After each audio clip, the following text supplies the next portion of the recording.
So why are we planning events? We are planning events because of the 1 million Access Science campaign that we're our goal for during April.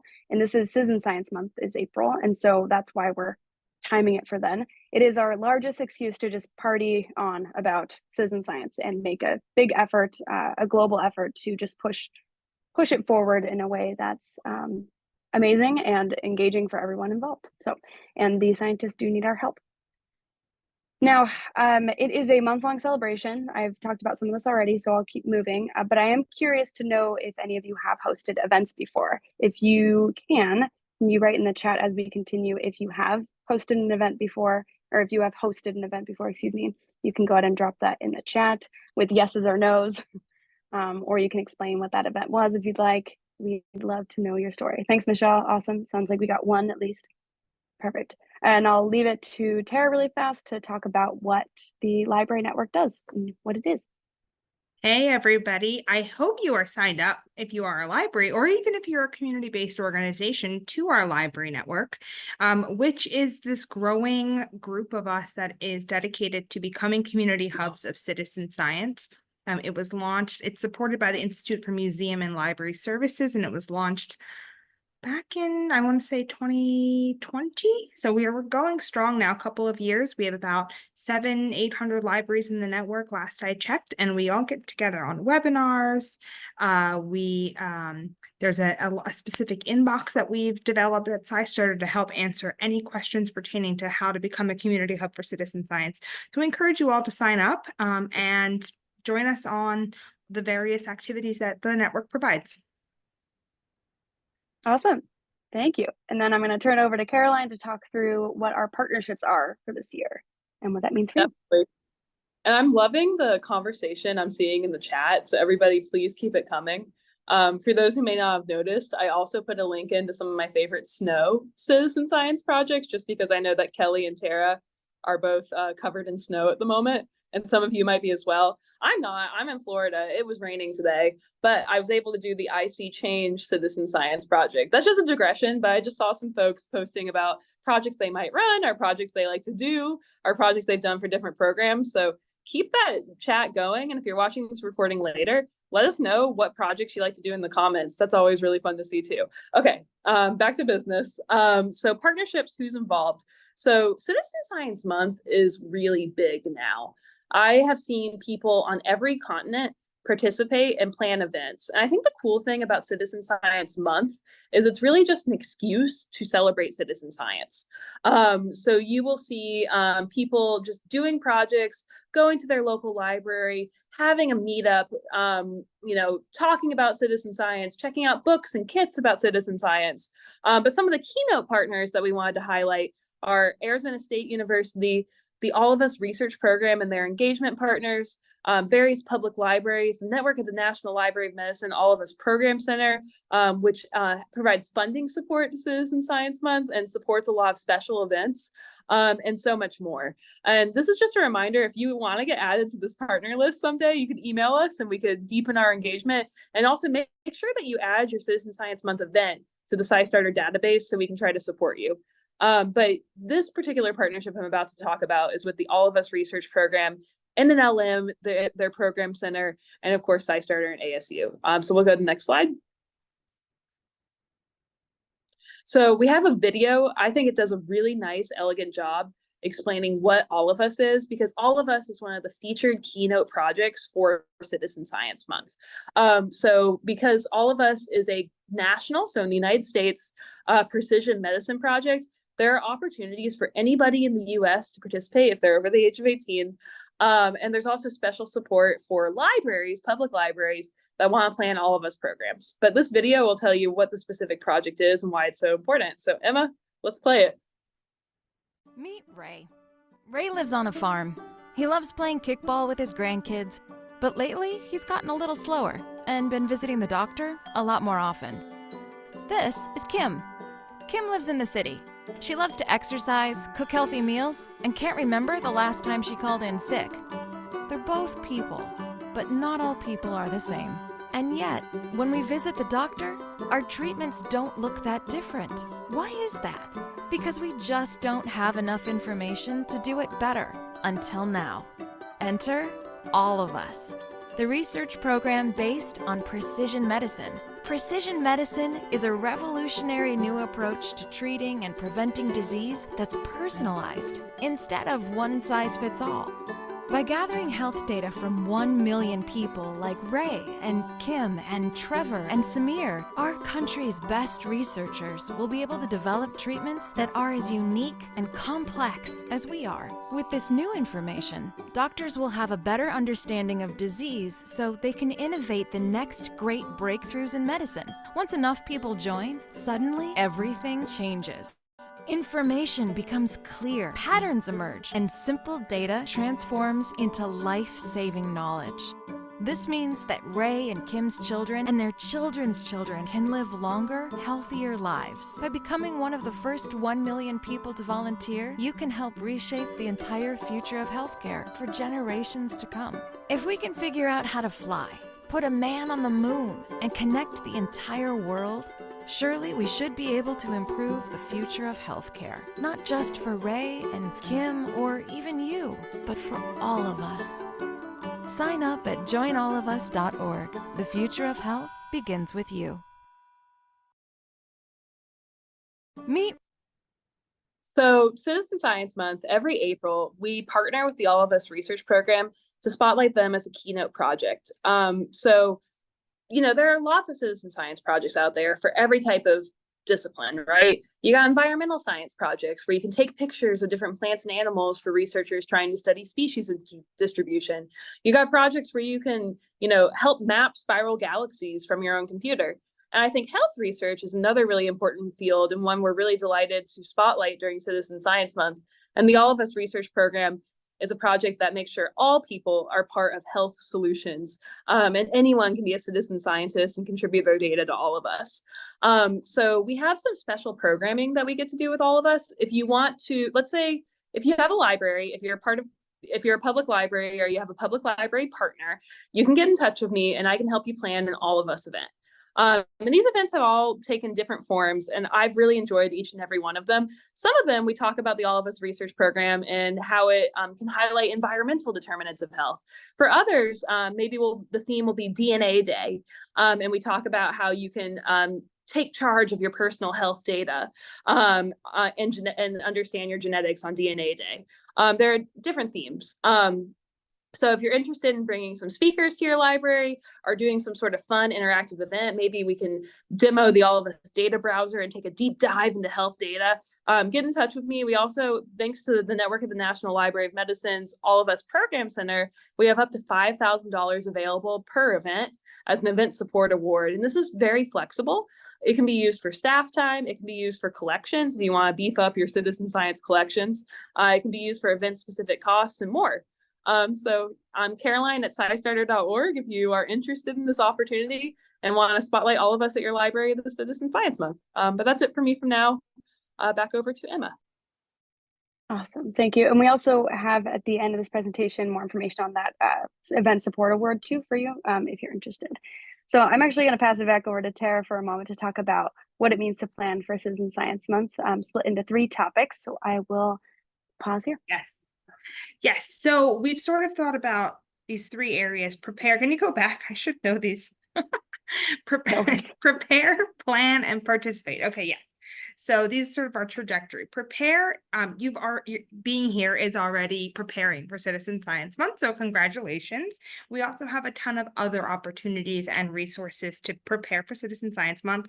One of which is the Foundations of Citizen Science tutorial, which is our online self-guided tutorial. Once you complete it, you can get a badge from and it really takes you through the basics of citizen science. If you want to get more familiar with what citizen science is and what it is not, you can take that tutorial. We also have a specific one, part 2 for libraries, that talks a little bit more about the resources that we have for libraries. And then we're hosting these live webinars on Thursday. Is it right? Is that right, Emma? We have a facilitator meetup for anybody that Tomorrow is hosting an event that wants to come and just talk about it with us and talk to other people. And then we have all these turnkey resources as well.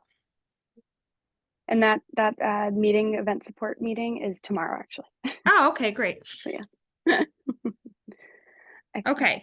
Yeah, so we also have a ton of resources for you to introduce your patrons or your community to citizen science. We have these really cool posters that help people just sort of understand the big picture, what citizen science helps people do. We have rack cards, we have flyers, bookmarks, all turnkey. You can download them and print them out yourself. So check those out as well. We've also seen lots of different ways to spark interest or beyond the putting out a poster, hosting book clubs, putting out different book displays, just to get people curious and starting to, get those juices flowing about what is citizen science and how can I get involved. I already mentioned these, so that's another thing. This is great for your public, your community as well. So you can promote those. It's for anybody. Mm-hmm.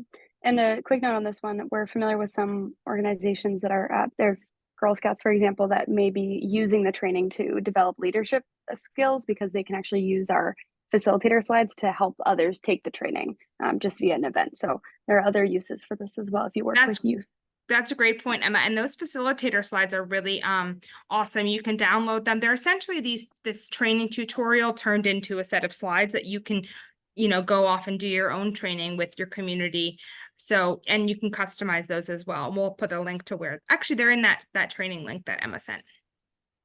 Mm-hmm. Okay, I think it's we'll send all, I think so too. We'll also send all the links after this via the registration email. So if you register for this event you will get an email from me shortly, or tomorrow anyway. So lastly, as far as preparing for your work, preparing for Citizen Science Month or citizen science activities, a lot of that involves just getting used to the idea of citizen science. So I added a couple of things that are just unique ways to work on citizen science for your own sake, if you want to just do it independently, but also to convince your coworkers and colleagues to start working on it with you, to experience it and get a little bit more buy-in. If you're a champion, for example, at your library for citizen science, but you haven't gotten the buy-in yet, these are ways that you might be able to up that. So for example, you could host a competition within your organization. So maybe the top or highest score on stall catchers, the Alzheimer's research game, you could do that. So by the end of the month, whoever has the highest score would win an award of some sort, or most contributions to projects. And we actually track that. If you're contributing to affiliate projects, we track that for you. So you wouldn't actually have to do much work as far as tracking. You just have to look at your dashboards and see who won. You can also add citizen science as a brain break in meetings. I've done this for trainings that I've had with libraries where we start or we stop in the middle to actually do an activity. I think I've done Squirrel Mapper before, where you're just looking at squirrels to see if you can identify them quickly on the road to prevent or trying to figure out if they're changing color based on roadkill issues. And then there's also projects like Zooniverse and Instant Wild, which are platforms that have online categorizing activities, essentially. So they're very simple versions of citizen science that are just kind of easy to go through while you're also working on other things, like in the middle of a meeting, just taking a mini break. I gave an example, Kelly and I actually were talking about an example about using Globe Observer to do that, because they actually notify you when there's a satellite flyover. So it might be a very random break where you just enlist a couple people to come with you outside and contribute to Globe Observer based on the satellite flyover at the time too. So there's a couple of examples. For all the information we've already told you, we want to know what ideas do you have for introducing citizen science and community science to your audiences, whether or not that's just your community of patrons or visitors to whatever organization you're part of, or just within your friend groups, your coworkers, etc. If you have ideas that are coming up to the surface during this time, we'd love to hear about them, or any ideas that you've already come up with that you're planning on. I did see a couple of you in the chat about mentioning things about planning for April already, or you have some ideas. So we'd love to hear more. Urban heat island study. Awesome. Yeah, that's definitely an important one.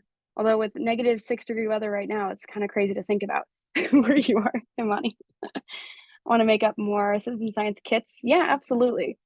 Totally. Collaborating with our local chapter to keep America beautiful, Greensboro beautiful, litter citizen science. Absolutely. Yeah. There's a bunch of litter related, like marine debris tracker, litter journal is my favorite right now. It's excellent. Lead pipe infrastructure. Absolutely. Global warming. Oh, that's funny. Could do a whole lesson on why it is cold, even though we know global warming, climate change is happening.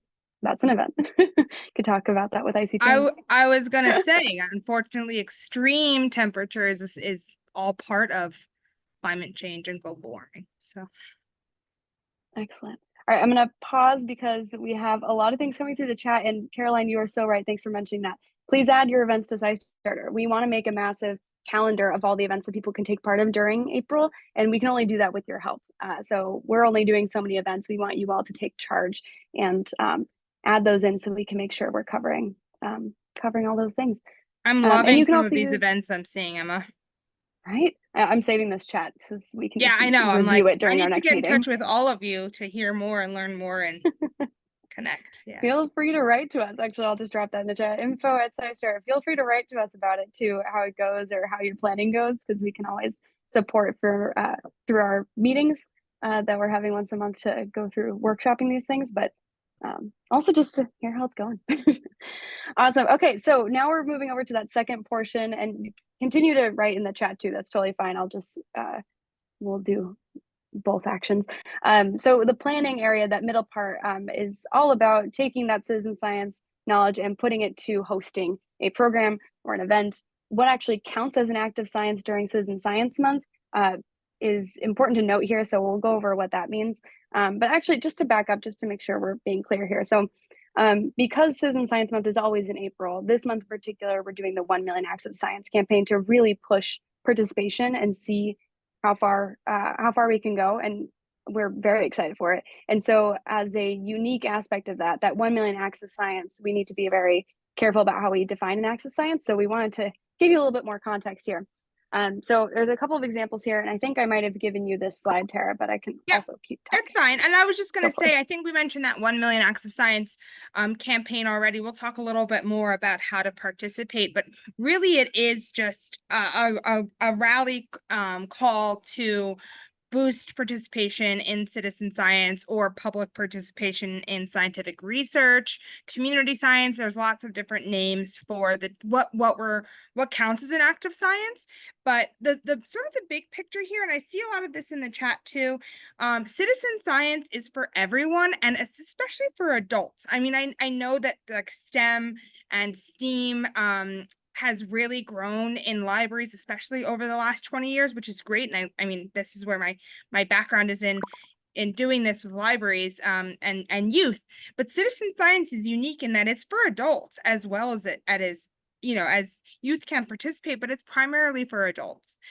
So think about that as far as your planning as well. What audiences you're trying to reach? How can you expand your STEM programming to include more audiences that aren't sort of your typical people coming to the STEM events?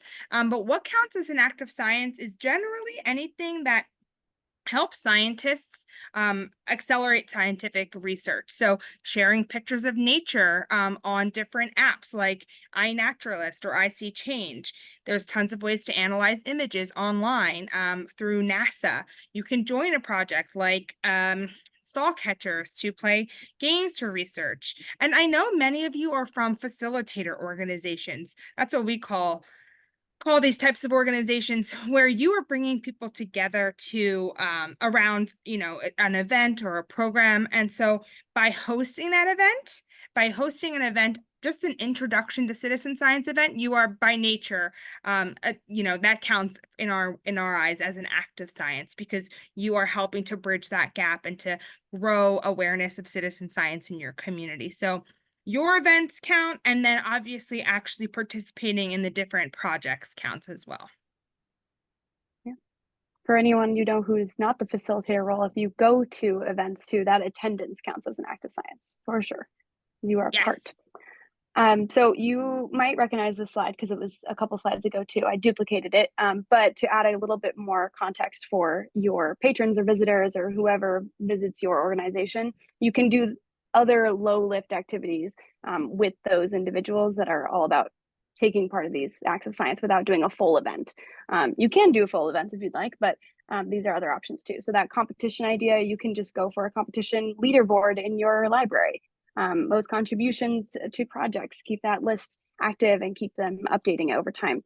You can even anticipate having some kind of swag for the winners. There's a couple of things we have on our SciStarter site that might benefit you there.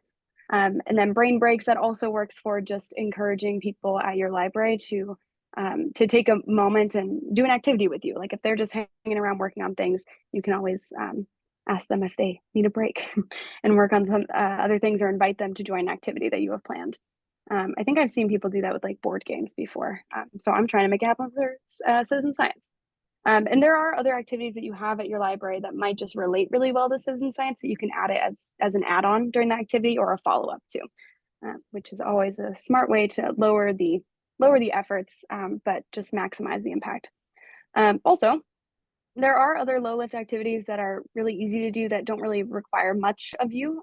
One example is to bookmark the Stall Catchers website, for example, on your public library computers, so people can go and sit down and notice, oh, hey, that's new, and open up a new activity and just work at the library. You could even prepare them with your library specific logins, so you can keep track of scores, so you can show off the contributions at the end of the month too.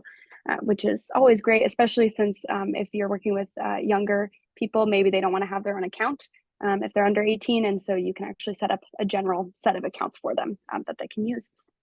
You can also post flyers inviting patrons to engage in an activity that they're already interested in. I'm working on a set of flyers for this that'll be available to you on the Citizen Science Month website, but here's two examples that I've come up with recently. A lot of gardening related activities are happening. I know it's winter right now, but from what I've heard from the libraries I speak most with, a lot of people are into gardening right now. And there's a lot of citizen science that can be done around gardening. So use those topics that you know people are interested in to develop ways to catch their eye for citizen science too. Astronomy is always a yes in my mind. And you even have potential amateur astronomy groups that might benefit from seeing something like this pop up. Yeah, and any like knowledge about Earth Day too, like you can have an entire flyer that's just Earth Day that just at the end is like, guess what? There's more Earth Day than just knowing about it. Here's some projects that relate to honoring Mother Earth. Excellent. Cool. Moving forward, I'm going to pause for a moment. So we brought Kelly in, and now we're finally coming back to her to ask her about what she's done to prepare for Citizen Science Month and the eclipse too, which thank you for your patience, Kelly. I will leave it to you. Well, thank you very much. I started this program, the Citizen Science Saturdays, back in October to, drum up some awareness and educate people about the annular eclipse that was happening on October 14th. And that's when we did our kickoff of Citizen Science Saturdays. And we've been doing these the first Saturday of the month. I have actually two different time slots. I have a 11 to 12 time slot, which is more geared towards adults, an adult type of level of technology and things, and then a 12:30 to 1:30, which is geared more towards like school age children, even preschoolers who can gather some information out of this in families.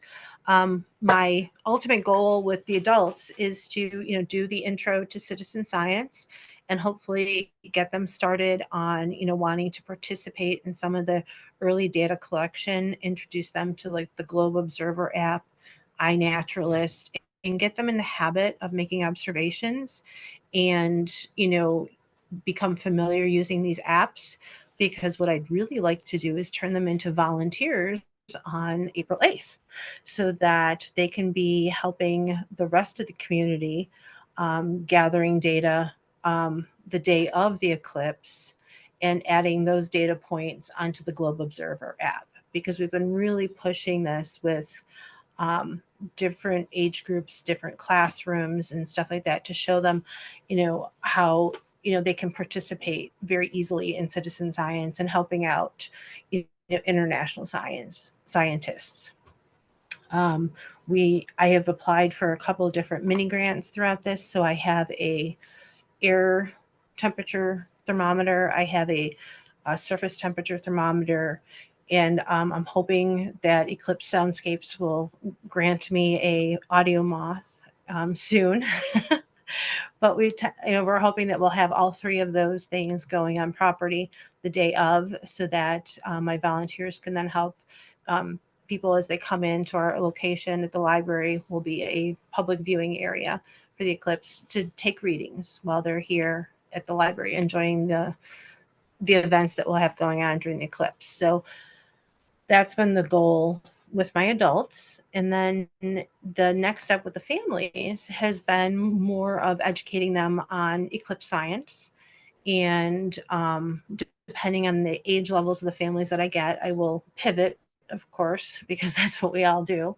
And whether it's doing, things with solar science or shadow science or perspectives with, trying to explain how, far the moon is from the earth versus how far the sun is from the earth, and trying to put things into perspective for kids so that they can also play with the shadow of the the moon on the earth and how that travels around the earth. And, taking everything from small to large and back again, and really seeing those things click with the kids and the families too. So then it's easier for, families at home, caregivers at home to explain eclipse science to when they start getting peppered with those questions, and they feel comfortable doing it. And then that they also can refer back to information I give them so they can look up information online too. But underneath all of this education has always been eclipse safety. In all of my trainings that I've taken, whether it be from SciStarter or StarNet libraries or through NASA or wherever, it's always been viewing safety. So as we give away eclipse glasses at each one of our programs, I spend 3 to 5 slides going over different viewing options, how to take care of your eclipse glasses, ways to view safely and ways not to view. Because I've had, like many of you, I'm sure, have had, different people come up to you, and a sunglass salesman said to me, "Oh, well, I'll just tell them to wear 3 pairs of sunglasses instead." And, I was shocked. And I was begging him to please not, carry that information forward. But we've been having a really good turnout. Some Saturdays, depending on weather and stuff, have been a little bit fewer than not, but these work really great in a small group type of format, and people are leaving and with great information. I had a really good response this first Saturday of January. A bunch of the adults and I went out to make observations using the Globe Explorer app. We made a couple of cloud cover observations, uploaded those all, and then I went in further later in the day and checked the back end for our group that we made up, the Richmond Memorial Library family. And they all took, and all the observations were submitted. And then in a few days, we all got emails that the observations were recorded and verified through a NASA satellite. So that was kind of really special piece to be able to add to this, that, your observations are being recorded and viewed and, being looked at. So we've been really excited to see some of that, how people are seeing a direct response, from NASA and things like that. So yeah, I don't know if anybody has questions or things. I'm willing, to answer. We've had some really special books that are being released in our area that we're going to be promoting later this month. So yeah, I'm just super excited about getting ready for the 8th. Excellent. Thank you so much, Kelly. I do have a question, because I know this one comes up a lot with our groups, or for any facilitators. Oftentimes we have trouble finding subject matter experts, or we want to maybe do that and don't know where to start. And I know you have a few. One of them, we just connected with you. Do you have other subject matter experts joining for other events, and what you would recommend? I do not. We've Okay. kind of left that in some of the hands of our local area organizations, so that for some of the experts that they bring in, those are like a fee type of program. Things that we will bring in subject matter experts for are always free. So, we've been trying to make sure that we're helping people understand the science. And then if they want that next step, any webinars or things like that, that we want an expert for, that we're just struggling with, we look to you guys like SciStarter, and to, some of our local science museums, the Rochester Museum and Science Center has been lovely about making recommendations. Same thing with the Buffalo Museum of Science. So we've been able, very luckily, to lean towards both of the big cities nearest us, and they've made recommendations to different science departments at universities, as well as their staff too. So that's certainly, leave no stone unturned when it comes to that. I'll put some Excellent. additional resources in the chat of other groups that we have guided folks to reach out to for subject matter experts, like NASA's Night Sky Network.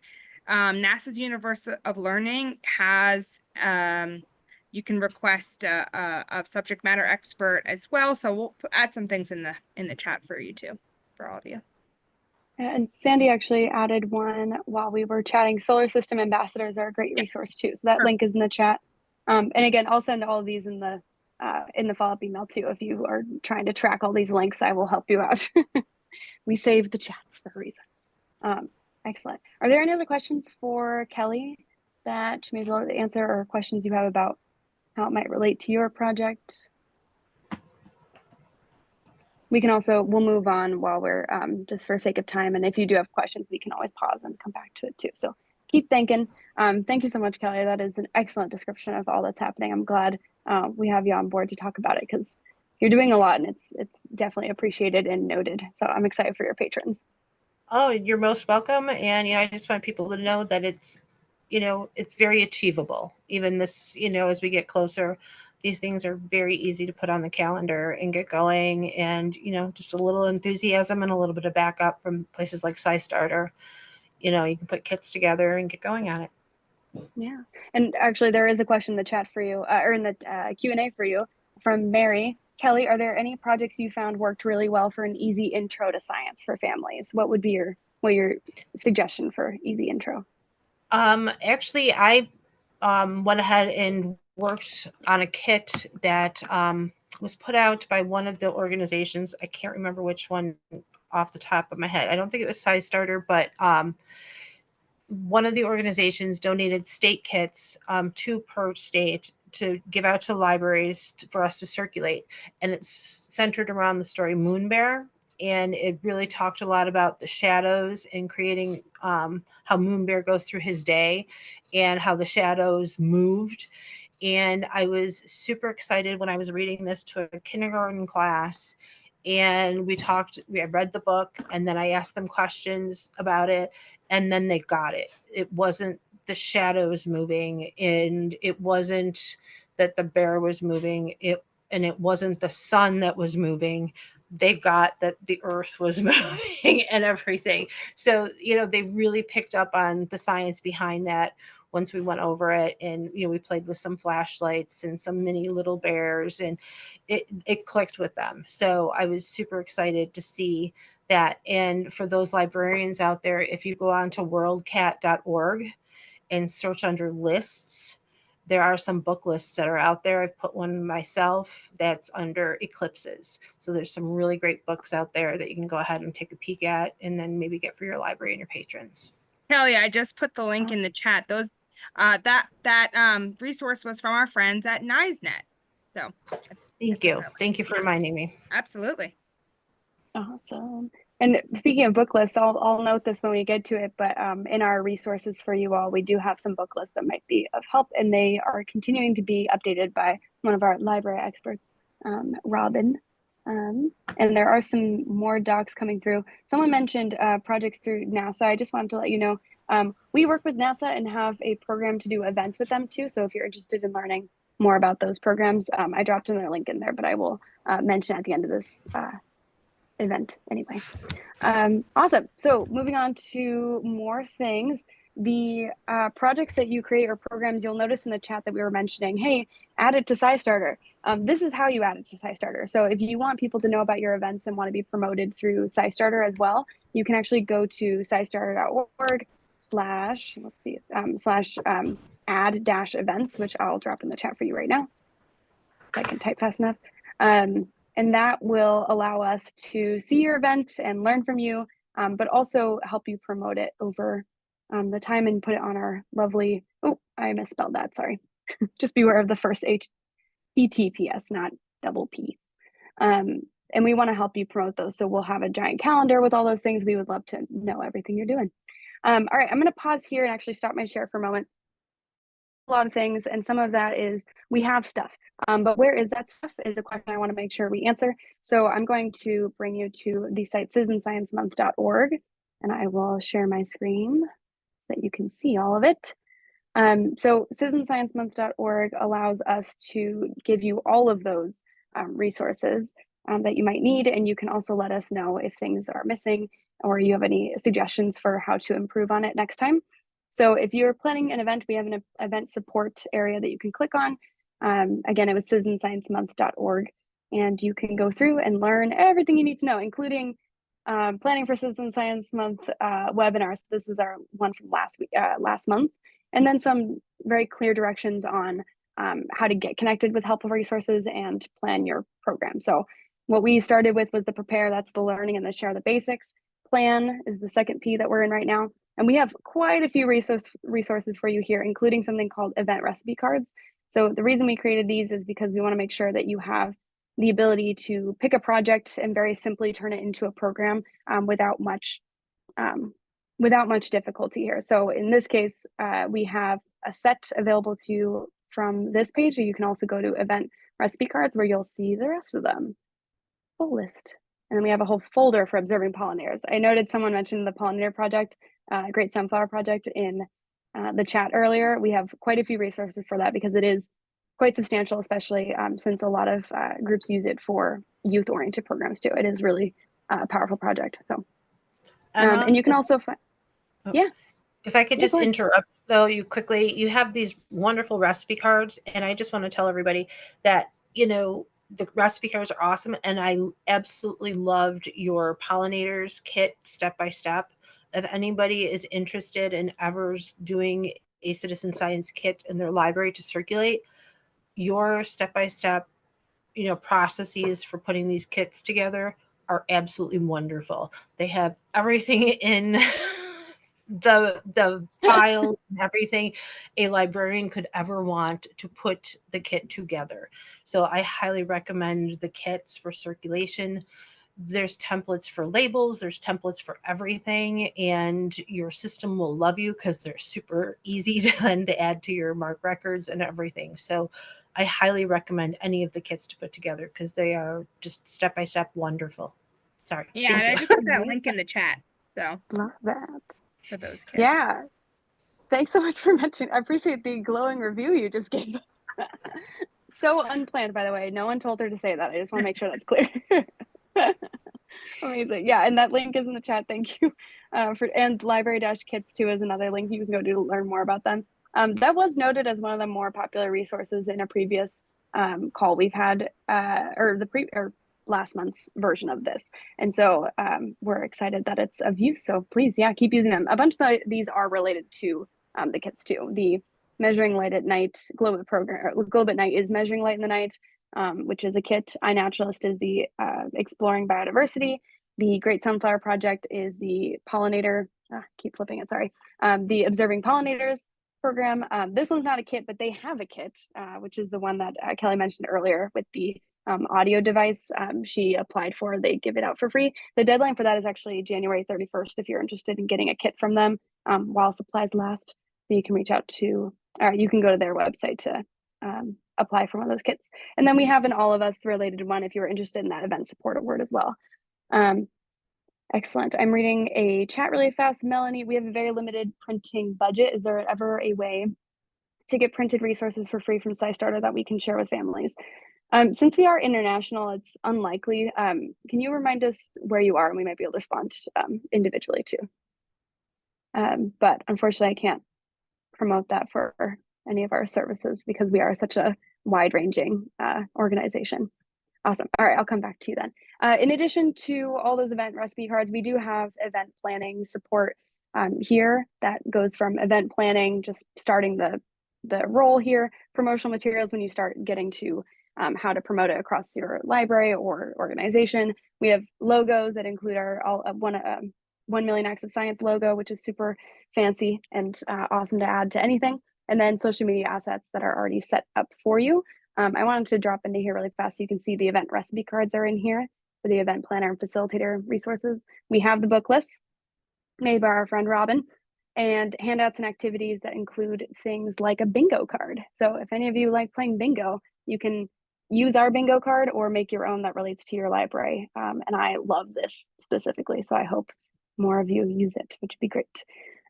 Excellent. And then we also have a programming planning tool. If any of you are looking for support in developing programs from the get-go, it kind of leads you through those steps. So we've got endless supplies for you to look through as you would like. And we would love for you to use them all. So we'll swap back to this.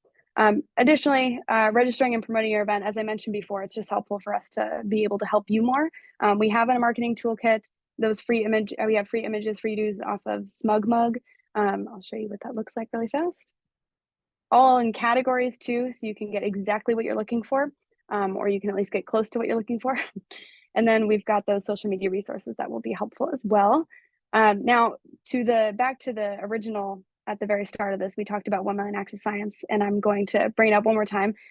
Being a part of that means that you can be counted in the final scoring towards the goal of 1 million acts of science. So we really want to encourage all of you to sign up as an organization participating in citizen science activities. So if that is you, or if you plan to just participate as a human, we would love to have you on board with us.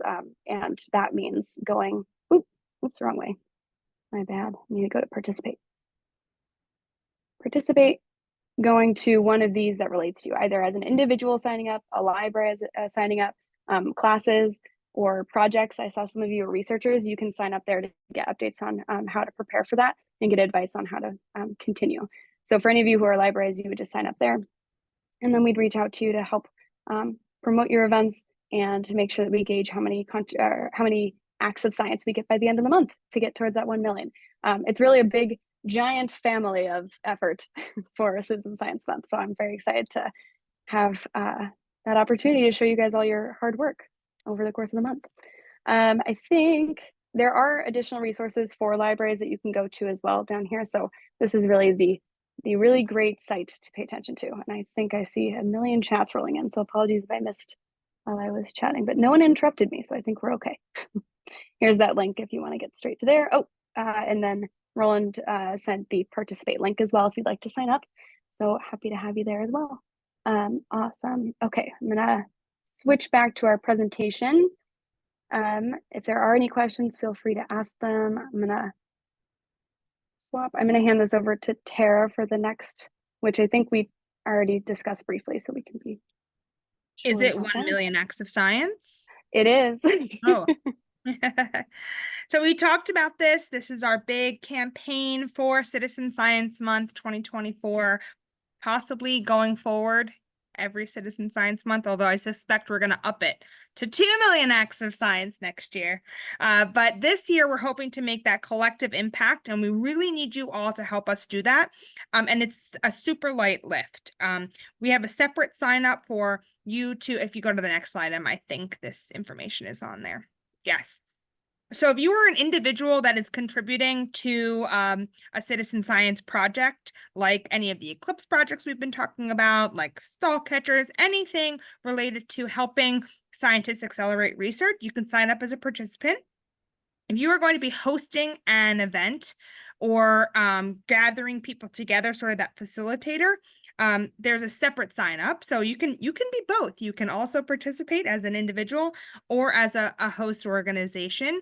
And really what that means is by the end, after Citizen Science Month, we're just going to be coming back to you with a few additional questions related to your participation so that we can accurately count how many people participated in April. So, by the 15th, responding to a survey that just lets us know how many people came to your event, what types of activities and projects you engaged in, and if you're an individual, sort of your own experience during Citizen Science Month. So I think someone's putting that link in the chat. Oh yeah, so Roland put it in SciStarter.org /Citizen Science Month -participate. So please sign up for that. Oh, and just to reiterate, I know Emma said this a couple of times already, but if you already know the date of your event, if you already are promoting it, add it to scistarter.org/add-event so that we can measure collective impact. Even if your event is a private event, you can indicate that on SciStarter. It does not have to be blasted publicly, but it helps us to see on the back end how many people are hosting events and programs to promote public engagement in science. And as Caroline mentioned, if you are a public library, we have, with support from the National Network for the Libraries of Medicine, All of Us Research Project team, some event supports that we are really, really encouraging you to apply for. There is funding available and we want to help you get it. So you have to be a public library and but funds can be used for collection, staff time, kits, event costs, anything that helps you to host this event. So you can use them on materials to build citizen science kits and promote citizen science projects. The other thing that events have to include is 3 things. You have to become a member of the National Network of the National Library of Medicine, NNLM. I always say that wrong, which is an easy sign up. You have to promote the All of Us Research Project via your social media channels, and also host an event with one event with an HPO provider. And that could be even a virtual engagement with an HPO provider. Caroline, do you want to tell us a little bit more about what an All of Us HPO partner is? Yeah, so there are different All of Us organizations in different states. Typically, they're partnered with a university. For example, the one in Florida is based at the University of Florida, but operates across the United States. I mean, not the United States, across Florida. But like Tara said, you could do an online event. You could do an in-person event. Past examples, kind of like what I said previously, have included panels, our lightning talks about the different All of Us research health concepts. And these can be really interesting. They could be taking charge of your health data. It could be a deep dive into environmental determinants of health, the ones that are illuminated by the All of Us research program. So like if inclusivity, medicine, health, I've even done All of Us programs about dementia and how the All of Us research program is shedding light on dementia. It basically includes all things health that are, inclusive and hyper targeted to the individual. We could do an online event. We could do an in-person event. These are very flexible. I say if this interests you at all, if you're a public library or have a public library partner, just email us and we can start scoping out this opportunity. And like we said, we have that event support award, which is very generous. It can subsidize staff time, collections, etc. So let's just start the conversation. I think the deadline to apply is end of January. I mean, it's loose, but the sooner the better, though, because I would really like. Yes, I agree. Y'all now. I agree. By the end of January, we would love to know where all of these funds are going. We also mentioned that we're going to have this upcoming. Was this my slide, Emma? I don't know. I just jumped in. Yep, keep going. Okay, great. So tomorrow, as Emma reminded me, my sister's birthday, we are hosting a facilitator support meeting. So if you are one of those host organizations that is thinking about an event during Citizen Science Month, but wants to run ideas by us, please jump online. Oh, great. Someone else's sister's birthday too. Yeah, please jump online. This is going to be an open sort of office hours. We're here to answer your questions. We're here to guide you to resources, just talk through, brainstorm ideas. So please hop on and we have 2 others coming up too. You can sign up for any of them. Awesome. And then back to me, you, Emma. We have so many things coming up, so I just want to add a couple more. If you are a teacher, or an educator of any sort, even troop leaders would probably benefit from this one, or a project leader. There's 2 events coming up, one next week on Tuesday, 1 million acts of science, bringing it into the classroom through your lesson planning. And then on the 30th, leveraging that 1 million acts of science to boost engagement in your projects. So we want to make sure that you are 2 groups that we support heartily in addition to our facilitator organization. So we'd love to have you online with us there. You can go to scistar.org/go/live, which Roland will drop in the chat momentarily to apply or register for either of those events. There's also a different link for the library events one, which I can drop in the chat in a moment. It's actually on the slide. If Tara, do you want to copy and paste that into the chat while we're chatting? All right, that was so much information for you all, which is also why we recommend coming to those facilitator support meetings, because we can walk through what this means for your actual project or program that you have planned of any sort. So if you want to join us during those times, we would love to have you so we can walk through what this means and get really great examples from all of you too. You all are geniuses, so we'd love to learn more from you. That link from Roland is SciStarter.org/go/live for the next 2 events for SciStarter Live. And then there's also a blog for SciStarter Live. The previous slide, Tara, has the one for the library events. Oops, sorry. No worries. I'm scrolling through to see if we missed any questions. But hopefully, yes.